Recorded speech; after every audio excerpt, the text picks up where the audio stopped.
My father looked me dead in the eyes and said I was the stupidest mistake he ever made. He said I should take my pregnancy and get out of his house. He gave me 1 hour to pack 21 years of my life into whatever I could carry. And my mother, she just sat there at the dinner table staring at her mashed potatoes like they held the secrets of the universe. 9 years later, I was standing in my home office looking out at my 6-acre estate in Ridgewood, New Jersey, when my security team called. There was an older couple at my gate. They said they were my parents.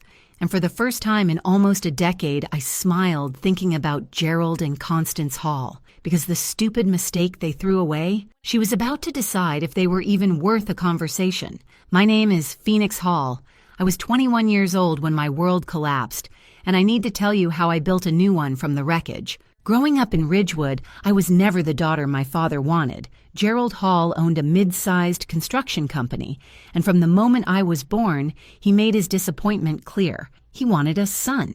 He got me instead, so he decided to pretend the difference didn't exist. While other girls my age were learning to braid hair and pick out prom dresses, I was learning to change tires in our garage, spending summers hauling materials at his construction sites, and playing softball even though I secretly wanted to take dance classes. My father had a plan for me, you see. I was going to be the son he never had.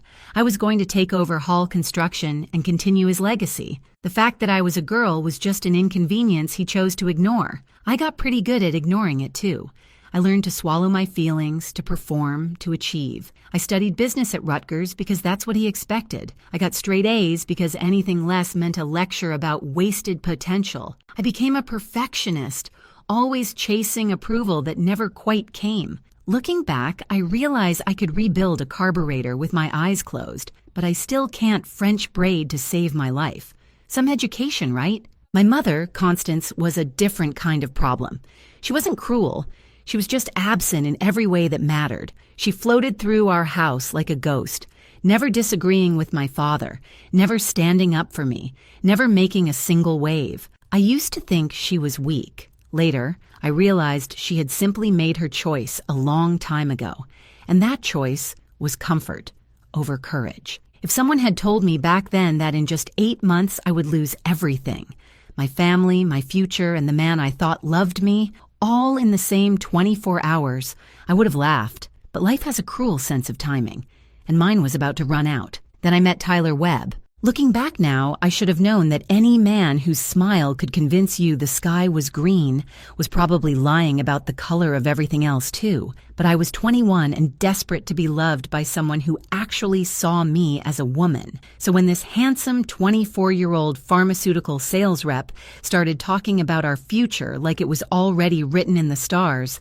I believed every single word. Marriage, kids, a house with a white picket fence. After 21 years of being told I wasn't enough, here was someone who made me feel like I was everything. I fell hard. The kind of fall where you don't even realize you've left the ground until you're already plummeting toward concrete. 8 months into our relationship, I found out I was pregnant. Terrified doesn't begin to cover what I felt. But Tyler seemed happy. He talked about baby names, about nursery colors, about teaching our kid to ride a bike. I let myself believe him. I let myself hope. That was my first mistake. Tyler started getting distant. Busy with work, he said. Traveling more, he said. I pushed down my worries because I needed the fairy tale to be real.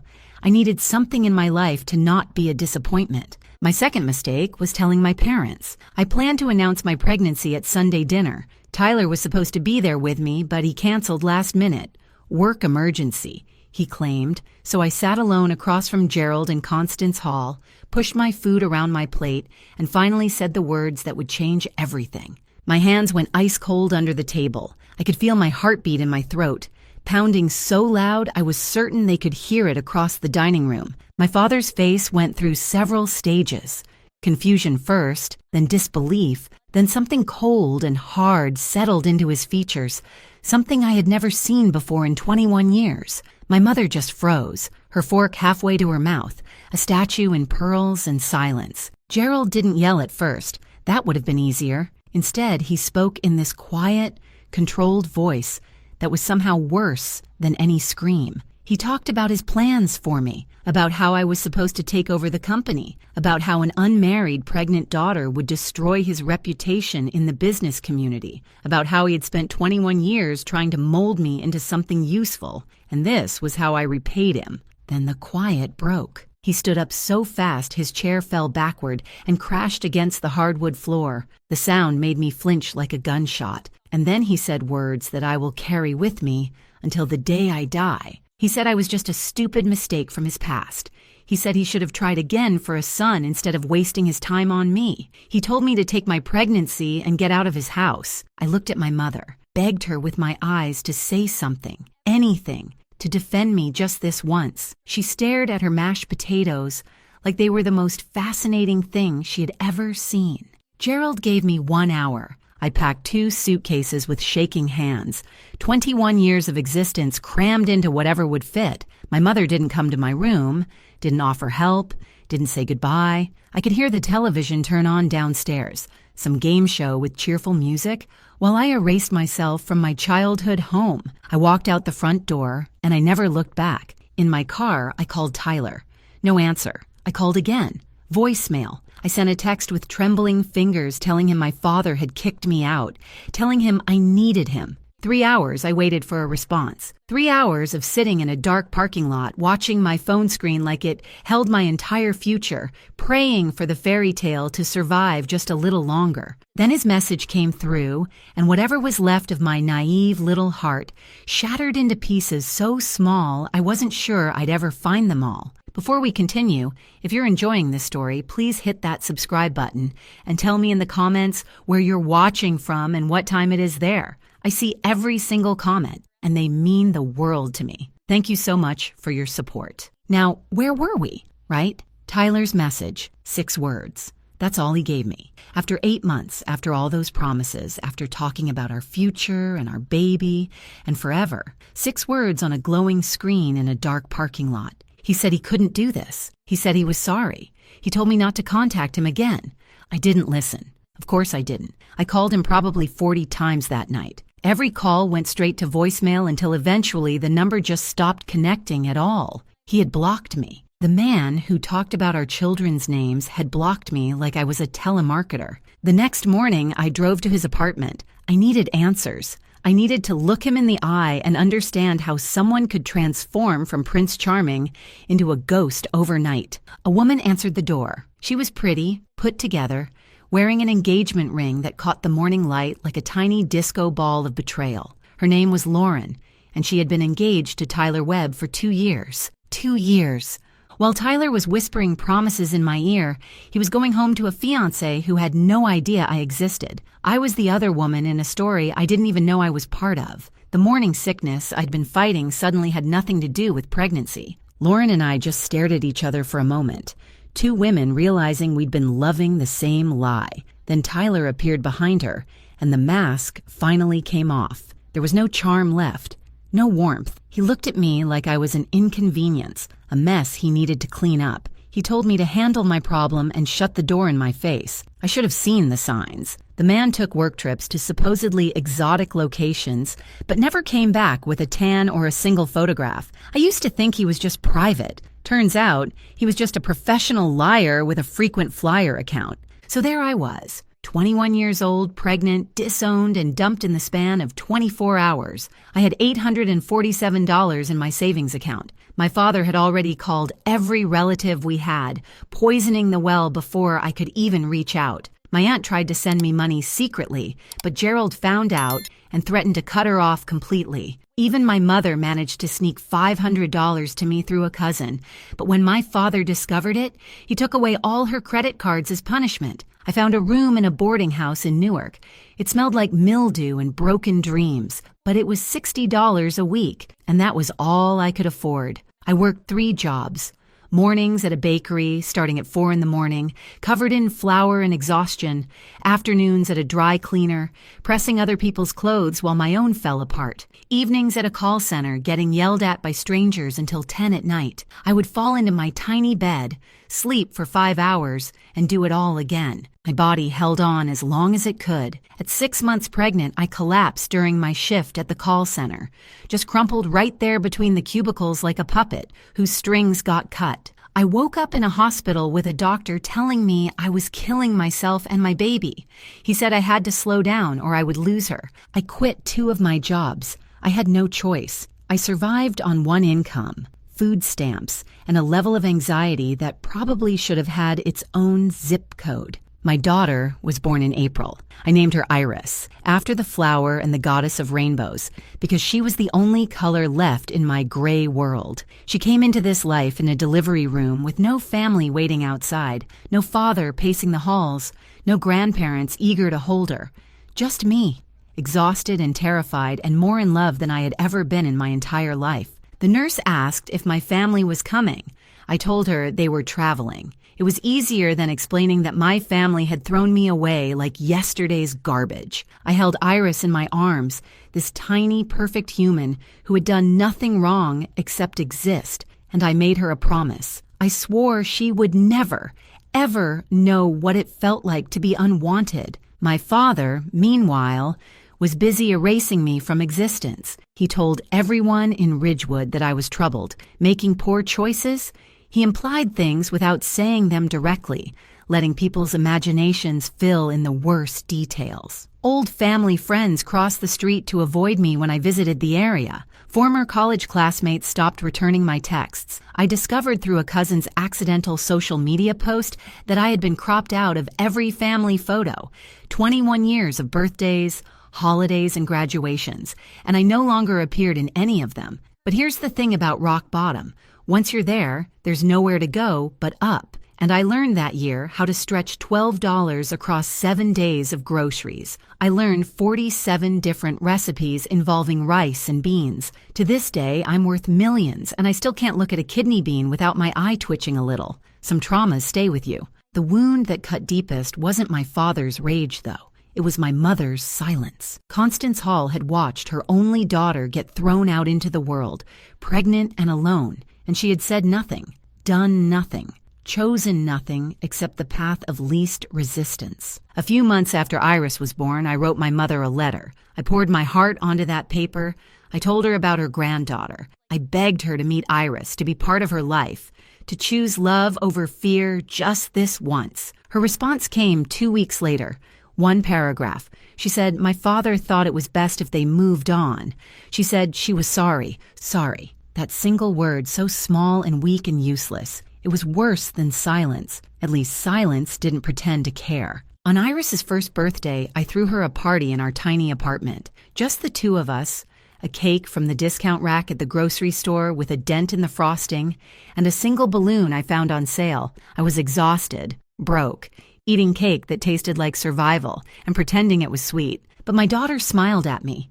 This huge, gummy, joyful smile that didn't know anything about absent fathers or cruel grandfathers or mothers who chose comfort over their children. And something shifted in my chest.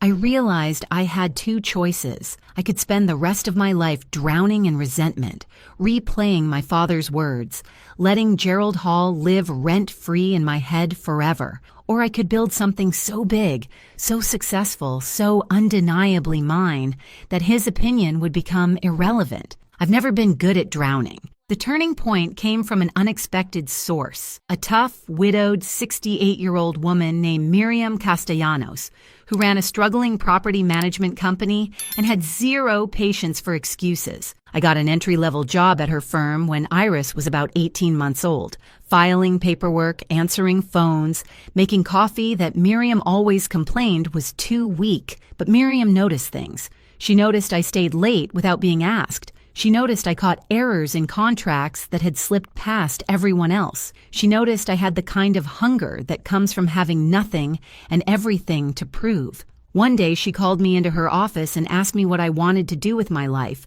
I told her I wanted to never be powerless again. She nodded, like that was the only acceptable answer, and started teaching me everything she knew. Miriam had built her company from nothing after her husband died and left her with 3 kids and a mountain of debt. She understood survival. She understood what it meant to be underestimated, and she saw something in me that I couldn't see in myself yet. I discovered I had a gift for real estate, not the flashy sales pitch kind, but something more valuable. I could look at a neglected property, a building everyone else saw as a lost cause, and see exactly what it could become. I saw potential where others saw decay.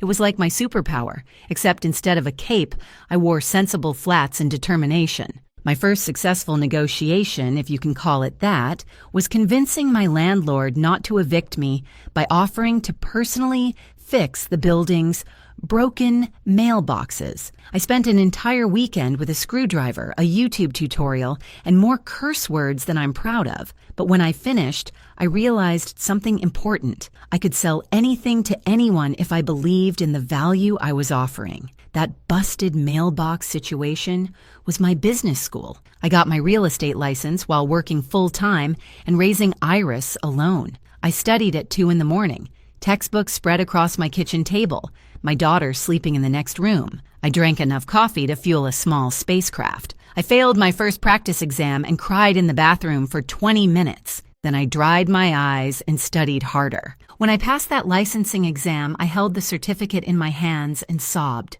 Not sad tears, survivor tears, the kind that come when you realize you might actually make it after all. My first sale was a tiny condo that had been sitting on the market for 8 months. Nobody wanted it. The location was weird, the layout was awkward, and it smelled vaguely of cats and regret. I staged it myself with furniture from thrift stores and tricks I learned from home improvement shows. I baked cookies before every showing because I read somewhere that the smell makes people feel at home. It was probably manipulation, but it was also delicious manipulation. That condo sold in 3 weeks. My commission was $3,200, more money than I had seen in 2 years of struggling. I remember depositing that check and just staring at my bank balance, watching the numbers change, feeling something I hadn't felt since before my father's words destroyed everything. I felt hope. Miriam promoted me, gave me more listings,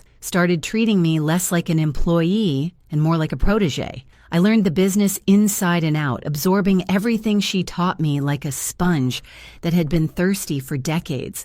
When Iris was 3 years old, she asked me why we didn't have a backyard. She had seen one on a television show, and she wanted to know why our apartment building only had a parking lot. I knelt down to her level and made her a promise. I told her someday we would have the biggest backyard in all of New Jersey. She drew me a picture that night, a house, way too big, with a yard that took up most of the page, and 2 stick figures holding hands, me and her. I put that drawing in my wallet, and I have carried it every single day since. But success doesn't come without setbacks. I struggled constantly with a voice in my head that sounded exactly like my father. Every time I reached for something bigger, that voice told me I was just a stupid mistake. Every time I doubted myself, Gerald Hall's words echoed through my thoughts like a curse I couldn't break. Miriam noticed. She sat me down one afternoon and shared her own story of being dismissed and doubted. Her husband's family had told her she would fail. Business associates had laughed at her. Banks had refused to give her loans because she was a woman alone. She looked me dead in the eyes and said something I have never forgotten. She told me the best revenge isn't proving them wrong. The best revenge is forgetting they exist while you build your kingdom. Around this time, Tyler decided to resurface. Because of course he did. He found me on social media when Iris was 4 years old. His message was all false concern and carefully worded questions. He had heard I was doing better. He wanted to reconnect. He thought maybe they should discuss Iris's future. What he meant was, he had heard I wasn't destitute anymore and wanted to either ease his guilt or see if there was money to be had. I screenshot every message, saved them in a folder, and never responded. Let him wonder. Let him wait forever. Here's something funny, though. Lauren, his ex-fiancée, reached out to me separately around the same time. Apparently, Tyler had eventually cheated on her, too, because leopards don't change their spots. They just find new gazelles. She was now happily remarried to a decent man and wanted to apologize for how everything went down, even though none of it was her fault. We ended up becoming friends, united by the shared experience of loving a professional con artist. Life is strange that way. Sometimes the people you should hate become the people who understand you best. Through industry connections, I started hearing whispers about hall construction.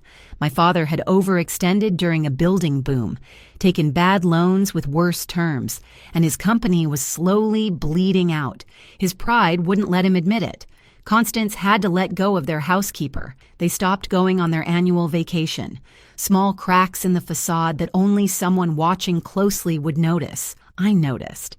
I didn't feel satisfaction. Not yet. I was too busy building my own empire to waste energy on his crumbling one. By the time Iris started first grade, I had saved $180,000. I had a plan, a reputation, and a future that had nothing to do with Gerald or Constance Hall. I wasn't planning revenge. I was simply too busy for revenge. But if my success happened to shine a light on exactly what they threw away, well, that was just good positioning. By the time I was 28 years old, I had learned something important about myself. I wasn't just a survivor, I was a builder. Miriam Castellanos decided to retire. 68 years of working, fighting, and proving everyone wrong had earned her a beach somewhere warm where nobody knew her name, and nobody needed her expertise. Before she left, she sat me down and offered me her entire client list at a price so low it was practically a gift. I tried to argue.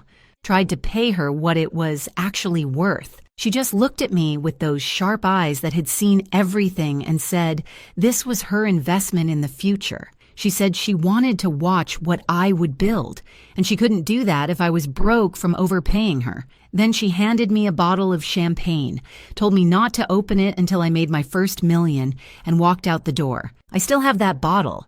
I'm saving it for something even bigger now. I launched Phoenix Rise Properties from a tiny office in Hoboken with one desk, one chair, and more ambition than square footage. The name wasn't subtle, but subtlety had never gotten me anywhere. I was a phoenix. I had burned, and I had risen. Anyone who had a problem with that could take it up with my profit margins. My specialty became finding neglected properties in neighborhoods that were about to transform. Buildings everyone else dismissed as lost causes. I would buy them, restore them with care and intelligence, and sell them for considerably more than I paid. My first major project was a condemned apartment building in Jersey City that the city was about to demolish. I saw potential where everyone else saw rubble. 18 months and a lot of sleepless nights later, I had converted it into luxury condos that sold out in 6 weeks. That project made me $1.2 million in profit.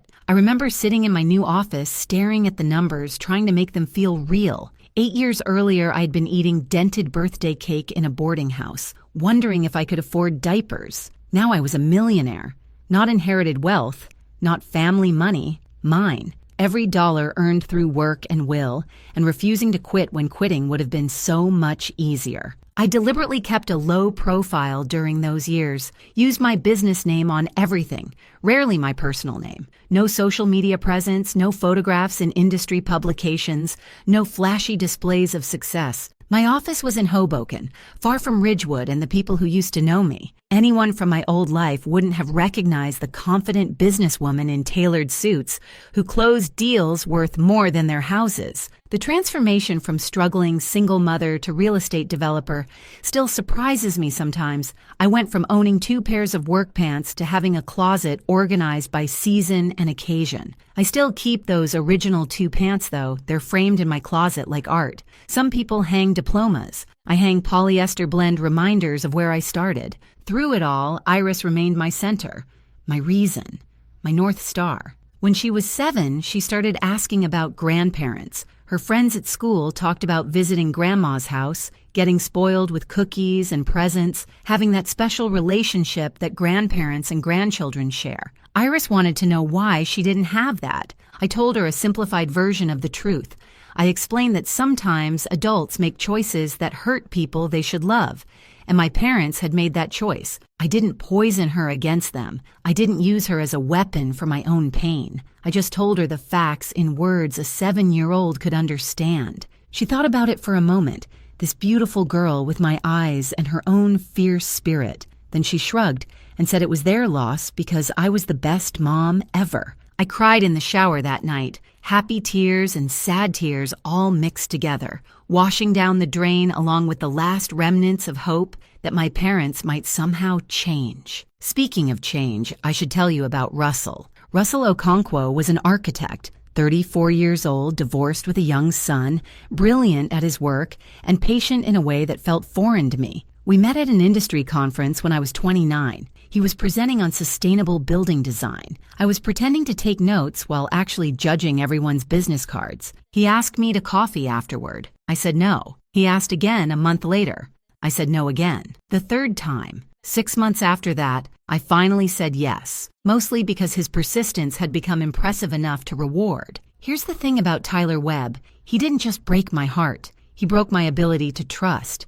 For years after him, I couldn't look at a man's kindness without searching for the hidden agenda. Every compliment felt like the opening move in a con. Every promise sounded like a lie waiting to reveal itself. I had built walls so high around my heart that I wasn't sure anyone could scale them.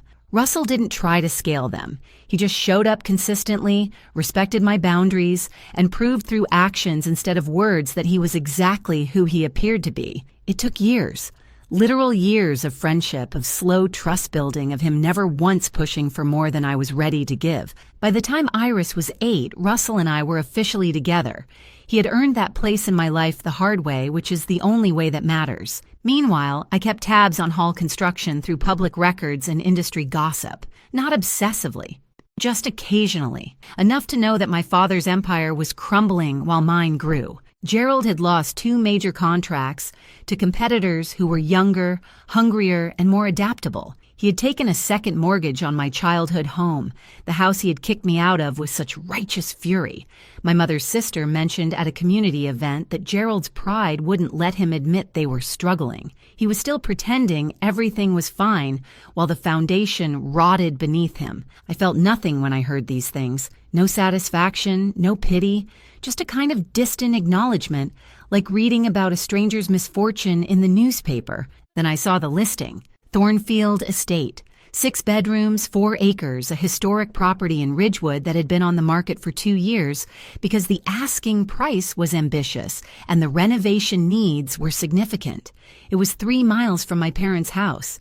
It was also in one of the best school districts in New Jersey, perfect for Iris as she approached high school years. The property had incredible bones, and I could already see exactly what it could become. I told myself I was buying it because it was a good investment, because Iris deserved that backyard I had promised her when she was 3, because Ridgewood schools would give her opportunities that mattered.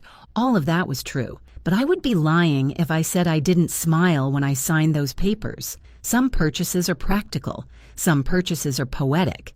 This one was both. We moved into Thornfield Estate 2 weeks before Iris's 9th birthday. I was 30 years old, self-made, successful beyond anything my 21-year-old self could have imagined. I had a daughter who knew she was loved, a partner who had earned my trust, and a home that belonged entirely to me. I didn't think about my parents. I didn't need to, but Ridgewood is a small town, and secrets have a very short lifespan. The whispers started within days of my moving in. Ridgewood isn't a big place. People talk. People notice. And when the disowned daughter of Gerald Hall suddenly appears in a historic estate worth more than most people's lifetime earnings, people definitely talk. I heard the rumors secondhand through Russell, who heard them from a colleague, who heard them from a neighbor. Did you hear Gerald Hall's daughter is back? The one he kicked out years ago? She's living in Thornfield Estate, the $8 million property. Can you believe it? Before we continue, I need to take just a second to say thank you. If this story is hitting home for you, please take a moment to like this video and subscribe to the channel. It truly means everything to me. And tell me in the comments where you're watching from right now and what time it is. I read every single one. Thank you from the bottom of my heart. Now, back to those whispers. The rumors spread through Ridgewood like wildfire through dry grass. Everyone knew, except apparently Gerald and Constance Hall. They existed in their own bubble of denial, still pretending their reputation was intact, still believing no one knew about their financial troubles or their discarded daughter. Constance found out first. her bridge club of all things. Some well-meaning friend asked if she was excited about having Phoenix back in town, about having access to her granddaughter. Constance apparently went pale as paper and excused herself early. She told Gerald that night. I can only imagine how that conversation went. His face when he realized his stupid mistake, the daughter he had thrown away like garbage, was now living in a house he could never afford. The daughter he had erased from photographs was worth more than he would ever be again. Gerald didn't believe it at first. Couldn't believe it. He researched Phoenix Rise properties obsessively, according to what I heard later.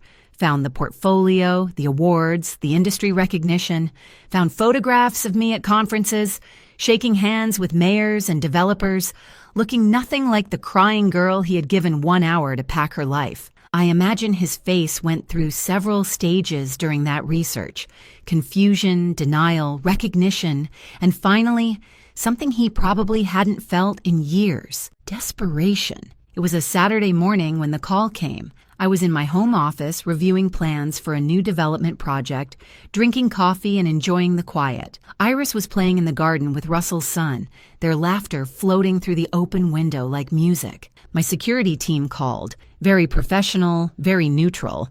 They informed me there was an older couple at the main gate. The couple claimed to be my parents and requested entry to the property. My heart stopped. Then it started again, faster than before. I looked out the window at Iris, my daughter, happy and innocent, unaware that the people who had rejected her before she was even born were currently standing at our gate, waiting to be let in. I told security to inform them I would be there shortly.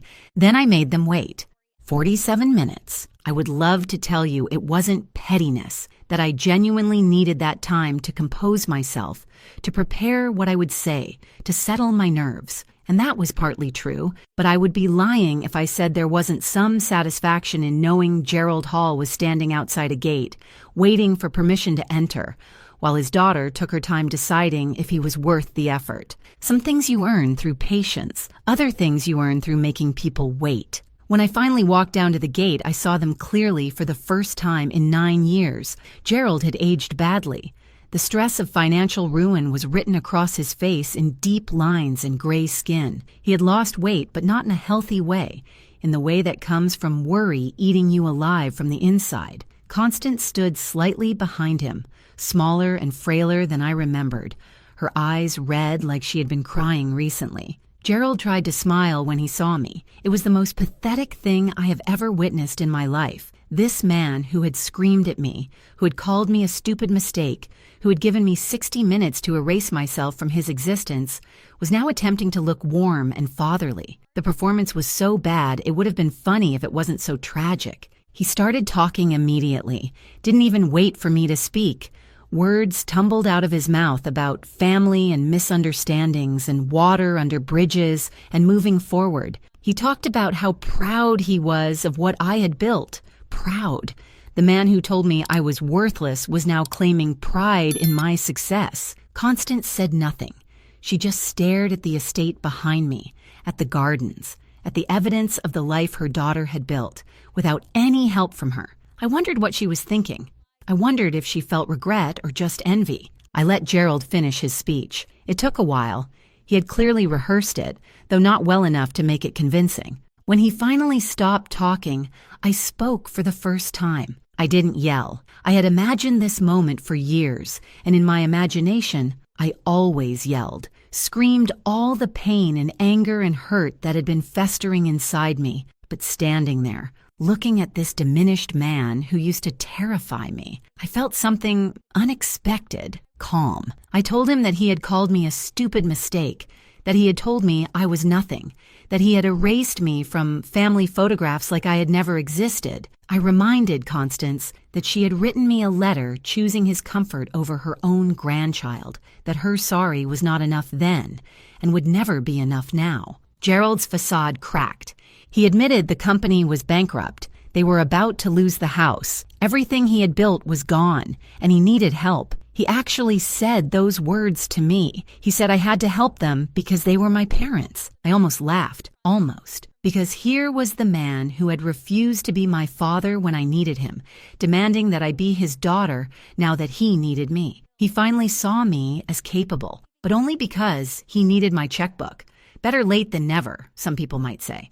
Number. Some things are simply too late. I looked at my father for a long moment, really looked at him. This man who had shaped my entire childhood with his disappointment and demands, who had made me feel like a failure simply for being born the wrong gender, who had thrown me away when I needed him most and expected me to crawl back when he needed me. Then I looked at my mother, the woman who had chosen silence over love, who had watched her only daughter get discarded and done nothing, who had written sorry in a letter like that single word could bandage a wound that went bone deep. And I smiled, not with cruelty, not with vengeance, not with the satisfaction of watching them suffer. I smiled because I realized, standing there in front of my beautiful home with my daughter's laughter in the background, that I didn't need anything from them anymore. Not their approval, not their regret, not even their acknowledgement of how wrong they had been. I was free.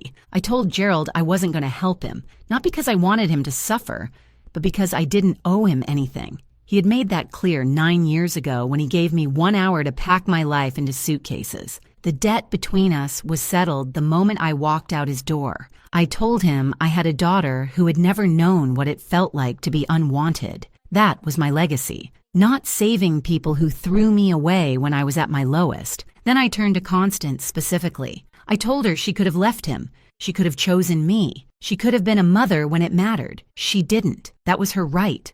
Her choice to make, and this was mine. Gerald tried anger first, raised his voice, talked about everything he had done for me growing up, tried to make me feel guilty. It bounced off me like rain off glass. His anger had no power anymore. Then he tried guilt, reminded me they were old, that they had nowhere to go, that I was their only child. I felt nothing. The guilt he was trying to summon had been burned out of me years ago. Finally, he tried something that looked almost like genuine remorse. His voice cracked.